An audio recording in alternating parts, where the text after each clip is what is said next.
80s toys that would be banned today. In the 1980s, a toy didn't need to be safe to sell.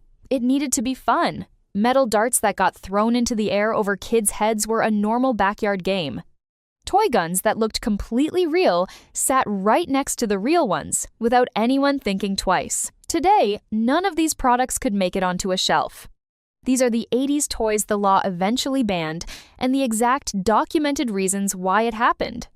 Lawn darts, Jarts. Lawn darts were a giant metal version of tabletop darts, meant to be tossed into the air and stuck into the grass inside a ring. They were sold as a family backyard game, perfect for summer. The problem is that a dart thrown into the air doesn't always land where it was planned. The Consumer Product Safety Commission recorded an estimated 6,100 emergency room-treated injuries linked to these darts, and 81% of the victims were under 15. After the deaths of at least 3 children, including a 7-year-old girl in 1987 who died after being struck in the skull by a dart, the commission voted to ban them outright. On the 19th of December, 1988, rigid-tipped lawn darts officially became illegal to sell in the United States, and the law is still in effect today. The Battlestar Galactica missiles. In 1978, Mattel launched a line of toy spacecraft based on the show Battlestar Galactica, each one with small plastic missiles that fired when a button was pressed.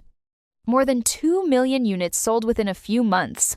The problem was the missile's exact size, barely bigger than a small child's throat.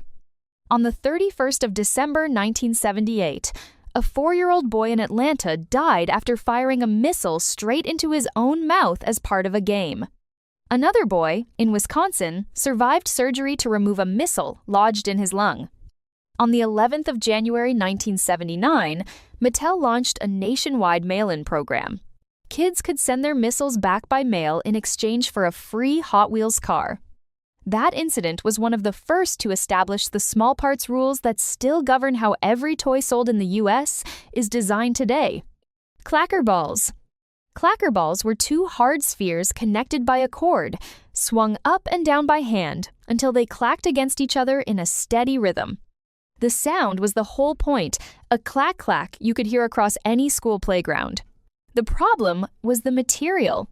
Many versions were marketed as shatterproof, but when the balls collided with enough force, they could crack apart and send sharp fragments flying. In 1985, a U.S.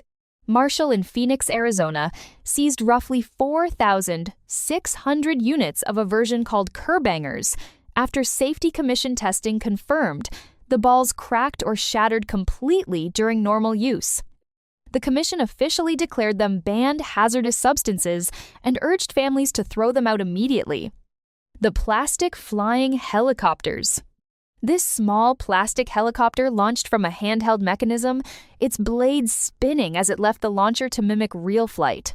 It cost about $3 and sold in discount stores nationwide. The design required the user to assemble the blades before use, and if they weren't seated properly, they could detach mid-flight and strike whoever was standing nearby. At least 4 separate companies had to pull their own versions of essentially the same toy off the market after reports of facial lacerations and eye injuries, some of which resulted in permanent blindness in one eye. The fact that so many different brands were selling essentially the same hazardous toy with no shared safety standard was part of what pushed the industry towards stricter regulation by the end of the decade. Realistic toy guns. Throughout the 80s, toy guns were manufactured to look exactly like real firearms, same color, same weight, same metallic shine. The problem started when police began mistaking them for real guns in high-tension situations. One of the cases most cited in the legislative debate involved an officer in California who accidentally shot a young man holding what turned out to be a toy laser gun.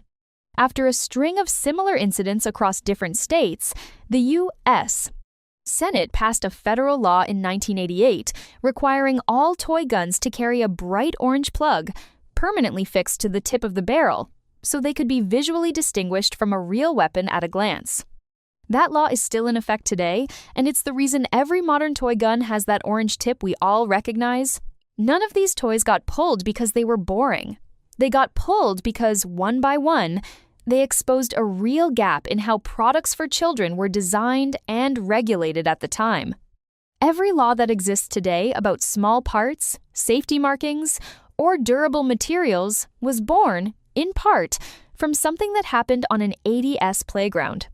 If you had any of these, subscribe for more real stories that nostalgia usually leaves out. And let me know in the comments, which one of these did you have?